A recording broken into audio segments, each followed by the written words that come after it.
I think that's right. It updated right before I got on. So now I have to find out what the updates are. Hello, everyone. I'm Michelle Gooch. I am the managing director of Plaid for Women and your empowerment coach. I'm happy you're here and ready to talk about this topic, embracing who we are and releasing who we aren't. It's an intriguing topic, and I'm pretty sure this promises to be an enlightening conversation. So thank you for joining us. Let me just remind you or tell you for the first time that Plaid for Women envisions a world where women are ever increasing in their power and connection. And part of what we will do today will help us with that.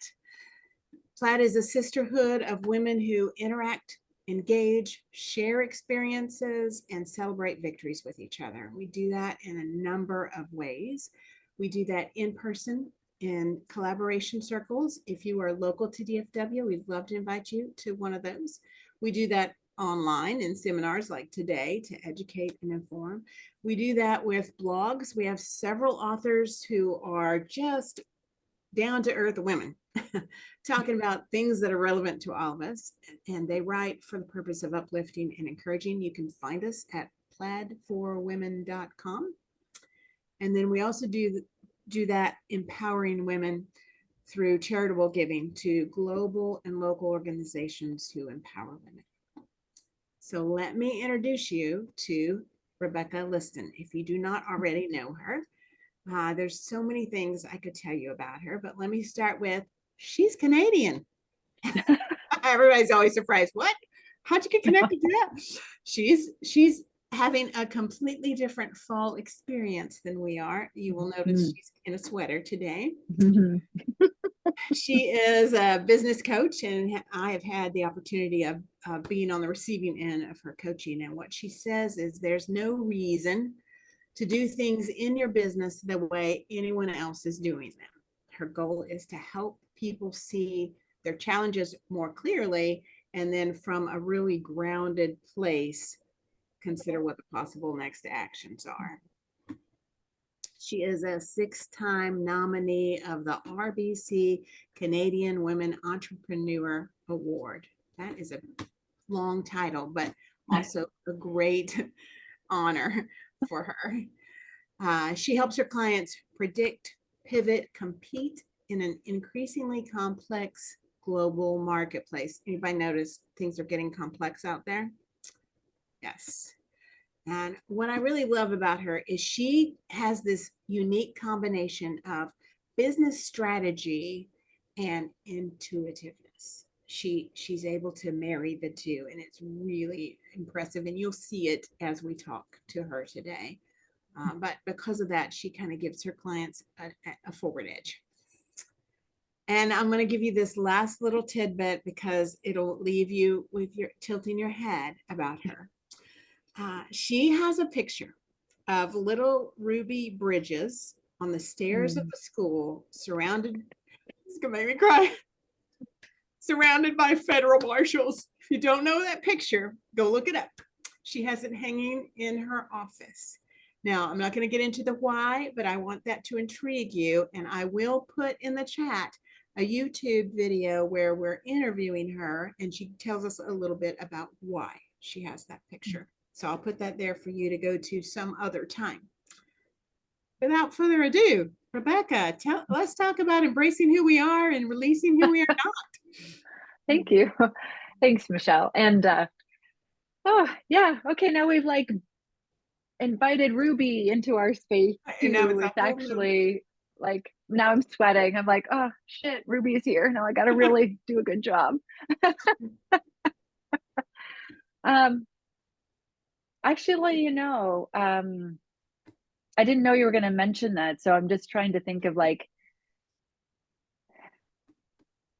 there's an interesting segue though, really, isn't there, when we think about Ruby Bridges and we think about our topic for today of like who we are and who we are not.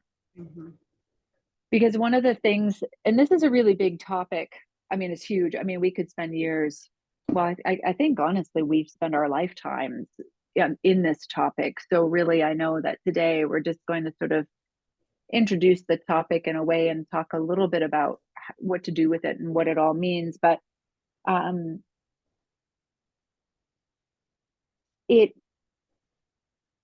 so many of the things that we believe about ourselves and who we are have come from other people. And so I think actually that's a beautiful, it's not how I was going to open, but it's a beautiful segue with the Ruby Bridges story, right? Because so much of who we are, especially when we're little, is formed by the people around us and the stories they tell us about who they think we are. And that perception that other people have of us becomes the story that gets told about who we are and eventually kind of becomes our own story. So it's a really important piece. So I'm just going to set that here for a second and just say that because this is kind of a really big topic and does require a lot of deep, sort of self-reflection, I do sort of anticipate today just kind of opening the door a little bit on it and having some challenge, some conversation around it. And also recognizing that this is the sort of topic that we can take as deep as we want to take, or we can keep it really super surface. So, for example, just of something that's really super surface level, I could say, well, I'm not the sort of person that wears a striped shirt. So when I go out to buy clothes, I'm never looking at the stripes, right? Like it can be just that surface, like I don't wear stripes, right? And then it can be really, really deep in terms of, who we are and how we function, how we show up in the world, something outside of, just what we wear as clothing. It's so much of our identity and what we believe about ourselves. We've got it in our heads, and some of that stuff is really good that we believe about ourselves, and some of it's not. So there's a couple of important distinctions, I think, to have this conversation about who we are and who we are not. And two of the biggest distinctions are to remember that some of the things that we believe about who we are and who we are not are not ours. They came from someone else, right? And some of the things that we believe about who we are and who we are not are what we might consider good or positive things, and some are not. So sometimes it's easy to talk about the things that are the non-positive or like the non things, because we can get into the stories that we've heard about ourselves that have kind of made us feel down and sort of crappy about ourselves, right? But then it's important to remember that sometimes also those things that we believe to be true about ourselves or the stories that we've heard are actually really positive things, and we still don't relate to them, or they still don't feel like they describe truly who we are. So I also want to say that out loud too, because there can be this desire to think that it has to either be like super deep stuff, but no, it can also be sort of superficial things like stripy clothing or, wearing florals. And it can also be things that are said about us that we would interpret in our mind as being positive, but it can also be negative. It could be either or. And sometimes it's the stuff we're telling ourselves about our stuff and who we are. And sometimes it's the stories we've heard from others. And in a lot of ways, that gets kind of balled up. And sometimes it's hard to also discern what is what, which is why I say this is really quite a large topic. So we just want to take a little bit of a thread and sort of give it a little bit of a tug. So I want to start by telling you the story actually of someone that is near and dear to me. I think it's easier to tell a story and as an example to kind of lead us in. So I know a woman who, when she was very, very, very little, was a baby actually. She was taken care of because her parents were away for a little while. She was taken care of by her aunt. And one day, this lovely, sweet, kind little baby would not take a bottle from her aunt. Baby's about 8 months old. So, they're at that point where they can, like they exercise choice, right? And things, that. So this baby pushes, we'll call her Mary. Mary pushes this bottle away, and she decides in that moment she's not taking a bottle from Auntie Beth. And Auntie Beth, for whatever reason, takes this very personally. And in that moment, Auntie Beth thrusts the bottle at baby Mary and says, "Fine then, do it yourself," and storms away. And Auntie Beth then goes on to tell the story to all and sundry, anyone who will listen, about baby Mary and how, well, that baby just needs to do everything on her own. Little Miss Independent. And now that story follows baby Mary grows into toddler Mary, grows into teenager Mary, grows into adult Mary. And everyone in the family has this impression that Mary, she's just uber independent and she just does what she wants to do and she's not going to take help from anybody. And what started as one moment of baby taught, 8-month-old baby exerting some choice and saying, "No, I don't want your bottle, Auntie Beth," becomes this whole thing that now has affected Mary her entire life. Because people have believed about her that she is incredibly independent and doesn't need any help from anybody. So guess what? Nobody ever gave her any. And because she was told that about herself, she also then never learned to ask for any help, because now she has identified with this idea that she is strong and she is independent and she's just going to do it her way. And now Mary's 45 years old and Mary frickin' needs some help. And Mary does not know who to ask, and no one is offering her help. This is my beloved dear friend who gave me permission to tell this story. And Mary has breast cancer, and Mary can't drive herself to chemo. And Mary's family kind of acts like they don't care because they have this story in their head that she's independent and she's just fine and she will do it on her own. So, and I do have her permission to tell the story because I've written her story throughout her treatment as part of her working through. We've been co-writing her story. So this idea of the stories that we believe about ourselves and the things that people have told us, you can see that's just one example of how that really can formulate who we become and how we show up in the world. Now, I could just as easily tell you a different story about how when Aunt Beth went to babysit young Mary, and Mary did everything, and Mary just took that bottle and she never squirmed or squealed when someone else tried to hold her. She was the perfect baby. And it's just such a delight to babysit baby Mary because, oh, she's so kind and she's so sweet. And she handed me the bottle and offered me a sip. Like, there could have been a whole other story told about that one incident. And that could have changed everything for that whole family and particularly for Mary. I think that the odds are that each of us could come up with, without even thinking hard, we could come up with probably 3 good solid stories that have been told about us that we've bought into, and probably 1,800 zillion more if we really stopped for a moment. And this is part of what we want to start thinking about, is what are we believing to be true? And who said it was true that I look redonkulous in stripes? Whoever told me that? Actually, I do know who told me that. But what was, you know what I mean? Like, why did I buy into that? Like, why did I accept that as true? What has that then affected about me and my shopping choices?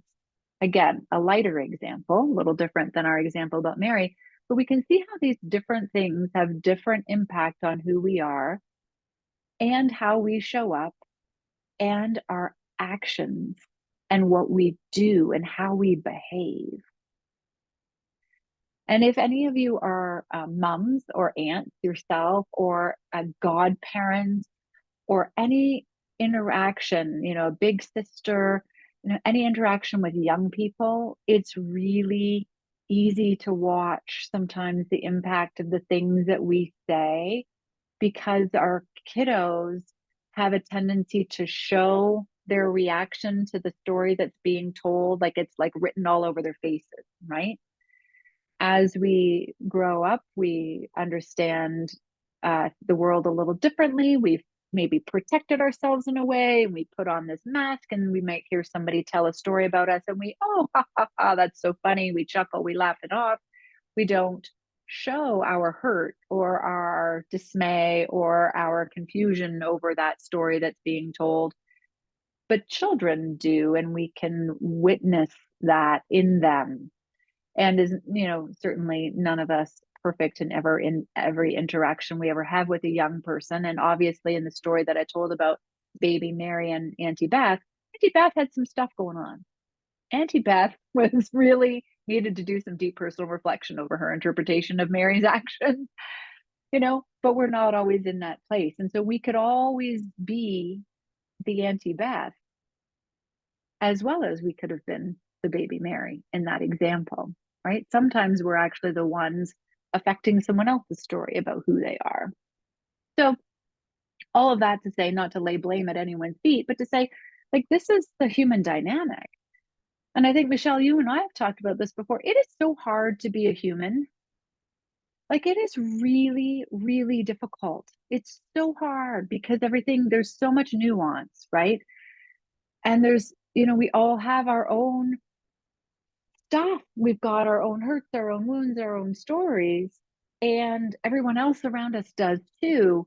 And sometimes those all play beautifully together, and then sometimes they don't, and it creates a lot of conflict. So I think really part of what I love about this idea, really starting to be aware of the stories of who we are and who we are not, is it gives us an opportunity to kind of really get deeper and more clear about who we truly are, which then allows us to show up in spaces and in our relationships with people without our stories leading the way, without that being the first thing that somebody comes across or senses about us. It's not a story about who we are. It's actually like who we really are.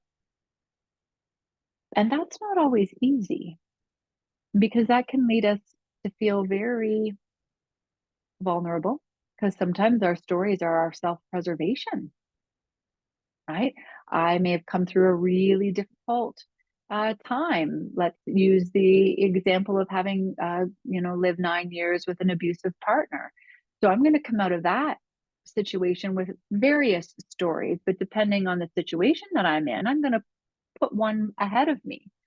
So when I first started dating after coming out of that relationship, what's the story I led with, right? I'm strong. I'm like mama bear with my kiddos. Like I am like all of that. And so I come across my story is the first thing that someone who is dating me at that time is going to see and learn is my story. And it's going to be told through the interpretation of I'm strong, independent, don't mess with me. True. That was all true. And there was also that part underneath all of that wanted to be vulnerable, that wanted to be open, that wanted to connect, right? And it took me many, many, many years, to get to that place, to let not the story lead, but let who I really was be the first thing that people met. Now, sometimes that's not safe, right? Obviously, we have to be discerning. Not everybody can be trusted with the core of who we are, but that's true. But sometimes, and many times, I would say, that is what we want to be the thing that people meet. We want people to get to know us and who we truly are, and not the stories that other people tell about us or the stories that we tell others in hopes of making ourselves someone that we're not. So I'm wondering, and this is again a very personal topic and maybe not one that everyone wants to necessarily share about, but can you just give me a hint? Like, can you think of stories? Because I'd love to do a little thing about what do we do now that we got them? Like, even just like a raise of a hand. And if you're like sitting there and saying, no, like shit, I am so authentically me at every turn. There is not a single story that I tell myself I wear stripes, I wear florals, I wear orange, like, or whatever. And you know what, I'm all that. That's okay too.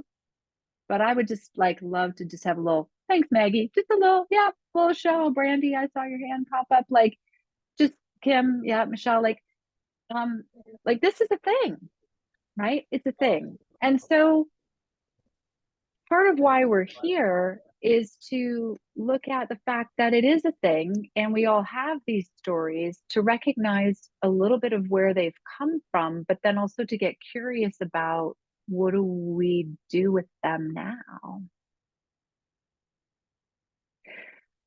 I think that everyone's a little bit different in how they like to approach these things. So for some people, it's really, really helpful to figure out where the story came from if they don't already know. And some people choose to do that work through therapy. Some people choose to do that work through meditation. Some people journal about it. All of any avenue towards that end is valuable if that's an important piece to you.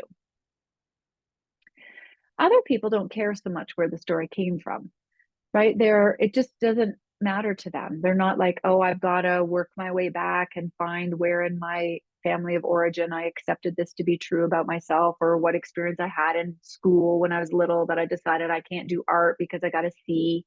Oh, wait, that's my story. Oh, I fell into one of my own there. Like sometimes we want to trace it back and sometimes we don't. And I think that's a very personal decision. So I will leave you with that idea that, hey, sometimes you might want to dive back to figure out where it came from. And sometimes you don't want to go back because sometimes it's actually kind of painful to track back to these things. And sometimes we feel as though it might not serve us to do that. So whatever you like to do there. But I think that whether you trace it back or you don't, the key thing in recognizing and finding our way through our stories, I just said the word, sorry, finding our way through the stories is recognizing that we have them and starting to discern what they are. Because sometimes they have so enmeshed in they're so tied into our persona, our behaviors, that we actually don't always even see them. So start instead with ones that are actually quite obvious to you, right? Or that are really clear and maybe aren't like the deeper ones that are incredibly painful. Start with something simple like whether or not you wear stripes, or I look crappy in black, or choose something like that. Like I can't drink tea because it turns my stomach green, or I don't know, there's going to be something that feels like an accessible to you to work with to start with. And then once we recognize it and we've kind of told it to ourselves, like, oh, now I see when I go to choose a beverage at the end of the day, I don't drink tea because I was told it was, because it'll make my skin turn green. Once we recognize we have that story, the next step is to question it and say, well, hold on a minute. Like, is that actually true? And sometimes we don't know because maybe we've never drank tea at night. So we don't actually know if it will turn us green. Maybe I've never actually worn stripes before. So I don't know. Maybe it really does look hideous on me. We have to come to a place where then we are willing to experiment and to challenge the narrative. What else could be true? So it could be true that if I wear stripes, I look ridiculous. It could also be true that if I wear stripes, I look great. It could also be true that if I wear black and white stripes, I look kind of like I'm like Night of the Living Dead.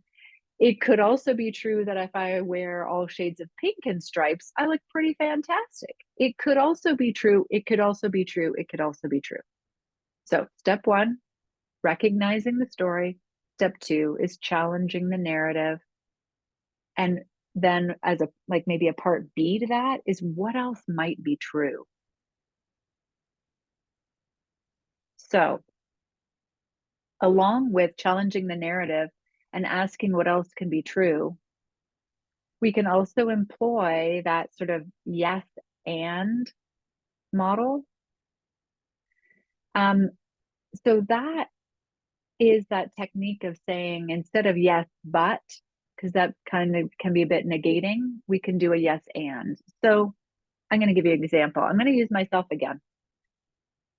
So I told you that I came out of 9-year relationship with an abusive man. Two things were true. Yes, I was independent and a fierce mama bear about my children. And I wanted to be vulnerable and connected to another human being.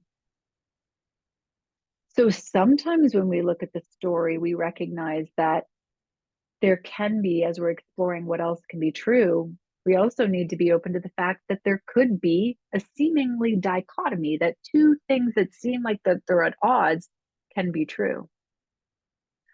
So we can use my friend Mary. Yeah, she's incredibly independent, and she actually really does enjoy doing things her way.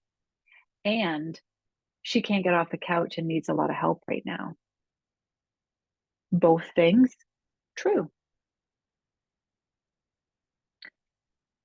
Yes, I can wear stripes, and black and white stripes really do make me look like I'm walking like the line to death. Like, it really does not look good on me whatsoever. So both things can be true, right? Even about some of our lighter examples, right?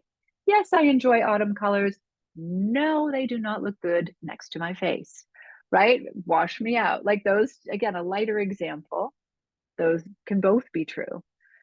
So recognizing the story, being willing to challenge the narrative, and parts of that are seeing what else could possibly be true, and recognizing that sometimes 2 or 3 or 4 things can all be true at once.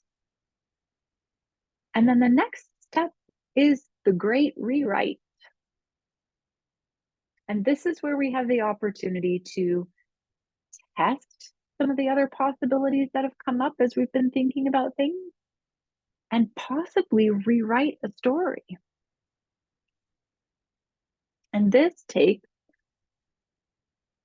frankly, a lot of courage. It takes a lot of courage to rewrite a story, because especially those stories that have been brought to us and placed upon us, laid over us like a blanket, early in our childhood, because we've been walking around, living, eating, breathing as though those stories are true for 40, 50, 60, 70 years or more. And so when we are challenging those aspects of the story that we've believed, and we are now seeing that there are other possibilities that could be true, there will be, as odd as this might sound, some grieving that will occur as we release the story that we have believed so deeply to be true for so long. Because suddenly, this thing that we thought was accurate, that we lived by, that we said to other people, that we repeated, that we put in our bios, that we put on our websites, that we put on our dating apps, that we shared this stuff about ourselves. And now we're like, oh crap, be entirely accurate. Uh-oh, now what? Because if I am not the woman who doesn't wear stripes, and if I am not fiercely independent, mama bear, do everything my way, if I am not, then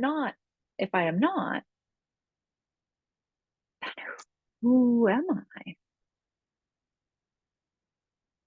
And it can be deeply freaking uncomfortable.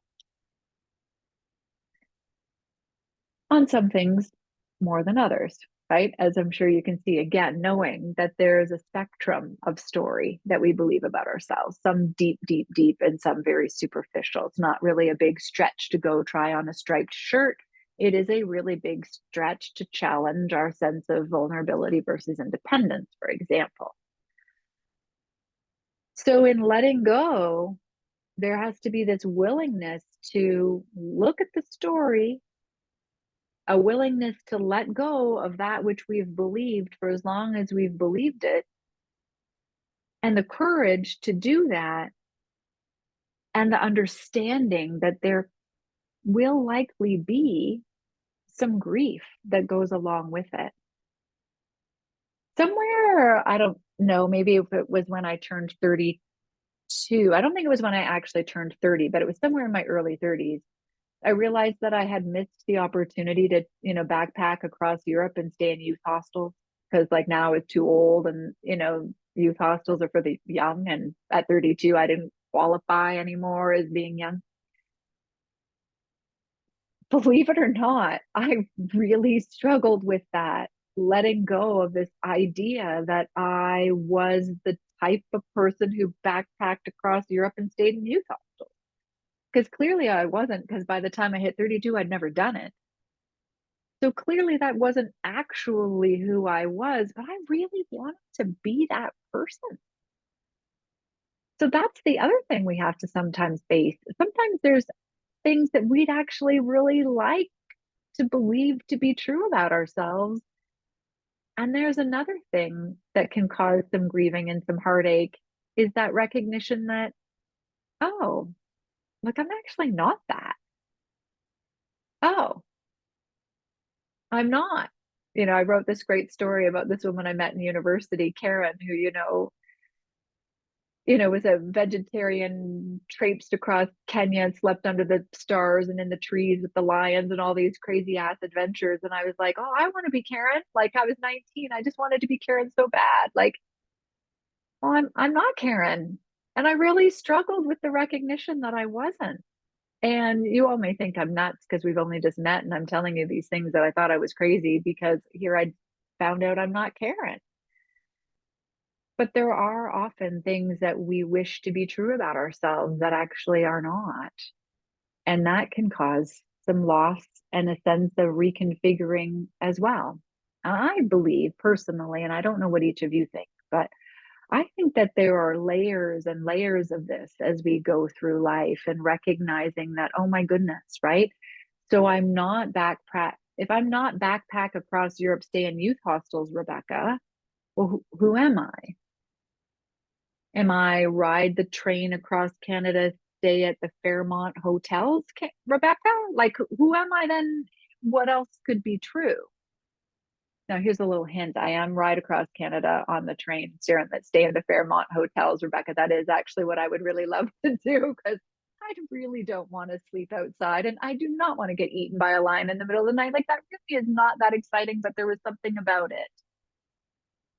And so that is also an important part of this. When we look at the stories that we've adopted and that have seeped into our bones, and that we actually consider to be the fabric of our being, and we say, hold on a minute, I don't know if that's true. Let me challenge this narrative. Let me look at what else could be true. Let me contemplate rewriting this. Yes, I know it may make me sad. I might go through some grieving as I do it. You notice I'm renaming the steps several times here so you get them into your bones. There can also be these moments where there is true freedom, because we can also see, what did we love about the story that was told about us? Even if the story wasn't perhaps the most maybe flattering, maybe it wasn't something we actually, at the time when we just decided we wanted to rewrite it, maybe that story, we were actually quite glad to rewrite it, because we were like, oh, that's like not my best aspect. Like, I'm actually glad not to be buying into that truth anymore. But then also, sometimes when we look at, why did I buy that, or why did I say that that was true, what did it give me? What did I enjoy from that?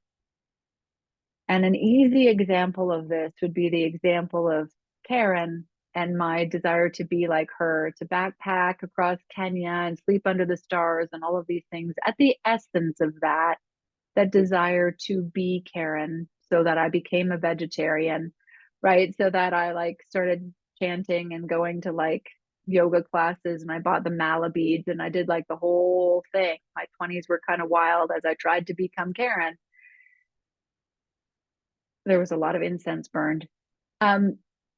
If I'm not Karen, what was it about Karen and her life and the things that I believe to be true about her that really, what could I take?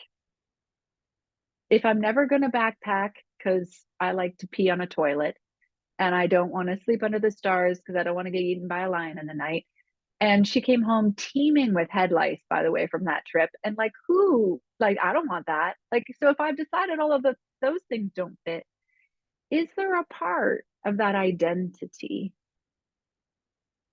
that does kind of serve me, or that I do like, or that could become part of the new story?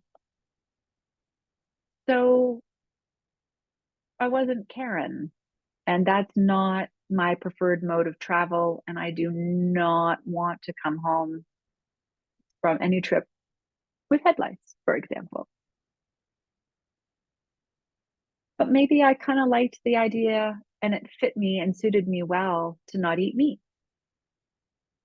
So actually, as it happened, I continued it as a vegetarian for many, many years after thinking I was going to become Karen, right? I still continued on with that. There was also another aspect of Karen's life that I appreciated very much, which was her, what's the right word even? She had this very comfortable sense about herself that she could make a friend out of anyone she met on the road, right?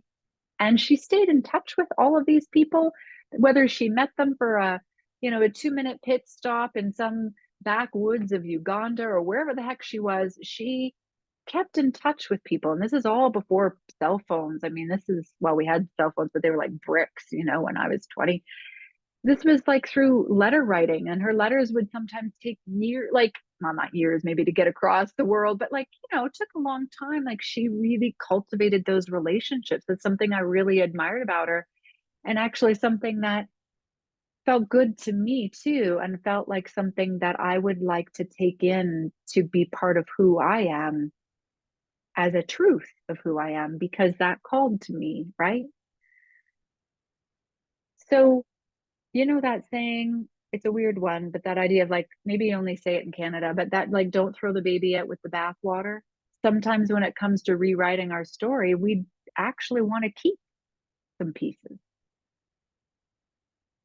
So don't feel like you've got to let it all go.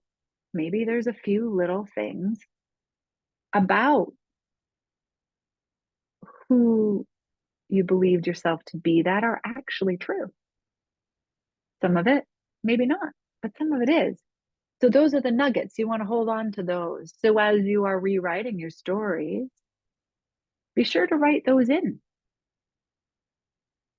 Weave them in. Cut away the threads that don't fit. Get rid of that.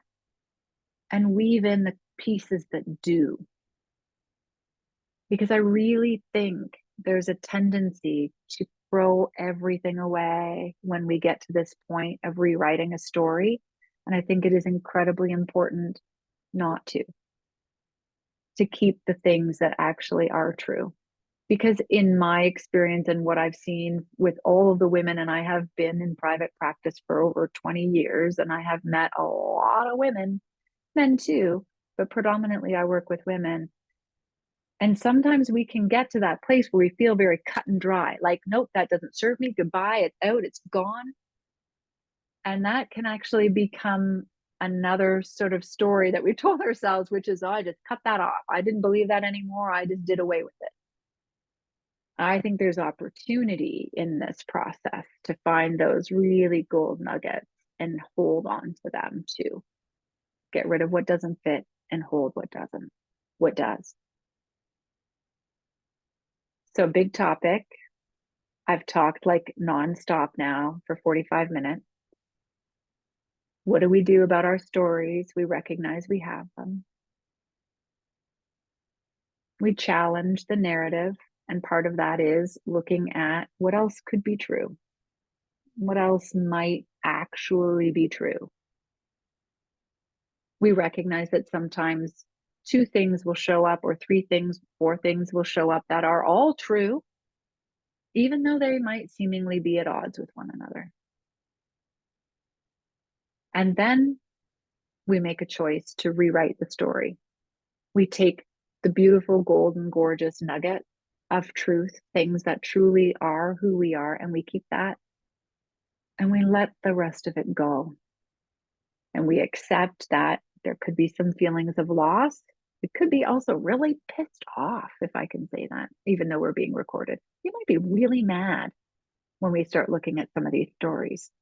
So when I said this is deep work, I mean, it's deep work, right? So you think about all the stages of grieving. You could be mad at Auntie Beth in my friend Mary's story. You could be really mad that your parents continued telling that story. You could be pissed off that your older siblings also continue to tell that story. You know, you could be mad at everybody. You could be mad at yourself because you took it on. Like, there could be a lot of anger going on. That's all part of it. You could also be very, very sad. You could be sad that you believe that about yourself. You could be sad that others believed that of you. You could be sad that people let that perpetuate all through the years. All of these emotions are real and valid, and they may come and they may go. And that's what I'm saying, man. It is hard to be human. It is so hard. And it is really hard to be a human who wants to understand yourself and wants to do something different. It's not easy. This is tough work. So recognizing at the end, in that staging of the whole process here, that you could move through some grieving emotions, everything from anger to sadness to despair to apathy. You might even get to the point where, yeah, screw it, this is ridiculous, I don't even know why I'm bothering. You know, I'm just going to go watch Love is Blind on Netflix and like bake my brain for like a good week and a half on garbage. Like, who knows, right? Like, all of those things may come up, and that's okay. And it's normal and it's to be expected, which is why I do think having support with this, you know, kind of helps. If you've got someone in your team that you can trust to help, a therapist, a coach, somebody like Michelle actually probably be very good at this. And just to kind of be your buddy in this process, a good friend, also helpful. And if not, I've got a dog, and like, she is just the best listener, right? So even a furry friend can be very valuable in these cases too. That was a lot. Okay, I'm a little embarrassed that I just talked nonstop for 45 minutes. It's such a big It topic, was a lot. Michelle. I knew you would take us deep, so I'm not surprised by it. But It's a before lot for a Wednesday afternoon. Is everybody okay? Did we all, are we all right? Everybody's still hanging in there. So we have just about 5 minutes. Do you Yes. have a question that you want to ask Rebecca? That Gail's got her hand raised. Where are you, Gail? Or did you mean to raise your hand? Yes, I did. Can you hear me? Okay, yes. First of all, I want to say thank you. Yeah, you did take us deep and great information. My, I can be a literalist. When we rewrite our story, Yes. is there a value in literally writing the story so that Thank you. I just want to, what kind of, from a therapist's perspective, how valuable is? That's a great question, Gail. So I am a writer, and I do physically rewrite these things. So I think, again, just depending on like how you like to show up in the world and how you like to process. Some people, more audio, like oral and audio processors, might talk it out loud, right? They may record themselves on, a device of some kind and say, like, here's the story, right? You never have to listen to it again. You don't have to keep the paper if you write it down. Like, none of these things. If you decide to make art or a collage, you could burn that thing. Like there is no, you don't have to hang it in the living room over the mantle or read it to everybody. It is, but that is a really good question, Gail, is to find a way to move it out of your body and like make it real. Sometimes seeing a physical representation of stuff just makes it real. And that can really help sink it in, you know, get it into our bones. So thank you. That's an excellent question. Who else? One more question. Anybody? Everybody's thinking about their stories and how they're going to rewrite them. I like it. I asked Rebecca if she would be willing to give a 45-minute consultation to someone in the room. So if you don't want that, I want you to send me a private message that says you don't want it. Otherwise, everybody's going to go into the hat and I will pull your name and we will see who wins that. Thank you, Rebecca. We really, really appreciate this. This really is deep thinking. Now we have to all go back to work. But I know. In the meantime, I mean, when we get a chance, we're going to carve out some time to think about recognizing our stories, challenging the narrative, and thinking yes and along with rewrite the story. Thank you. And thanks for the opportunity, Michelle. And thanks for everybody for hanging in there with me. It is such a deep topic. Yeah. I think next time we should do something like really lighthearted. So here are some ways to find Rebecca online if you want to connect with her in some way. I do notice, Rebecca, that you're wearing stripes, so you rewrote that story, obviously. And it was a big one. I like that. All right. This is our believe it or not, we are in the final quarter of 2023. I just turned and looked at my calendar to make sure I was right about that. So this is our last virtual seminar of the year. We will get them going again next year, but we want you to be watching because Plaid is putting together an e-course around the idea of mindsets and empowering mindsets. And we're going to roll that out in January. We're excited about it. And we want you to be paying attention to that. It's coming your way. All right. Finally, let me pull a name and we'll see who won this consultation with Rebecca. And what I will do is introduce the two of you. Perfect. Then y'all can follow up from that. Okay. Great. All right. Sonia. How about that? That's perfect timing for Sonia. I like it. Oh, good. Awesome. Wonderful. Thank you all for being here. Sonia, we'll get you connected to Rebecca and you can, you guys can talk about how you want to hook up. And we'll be, you will find us in your inbox as you read the articles that have been written, and we'll be around the rest of the year. We just won't be in a virtual room. So we'll see you soon. Great. Thank you, everyone. Thanks, Michelle. Have a great afternoon. Thank you, Rebecca. Okay. Bye for now. Bye, all.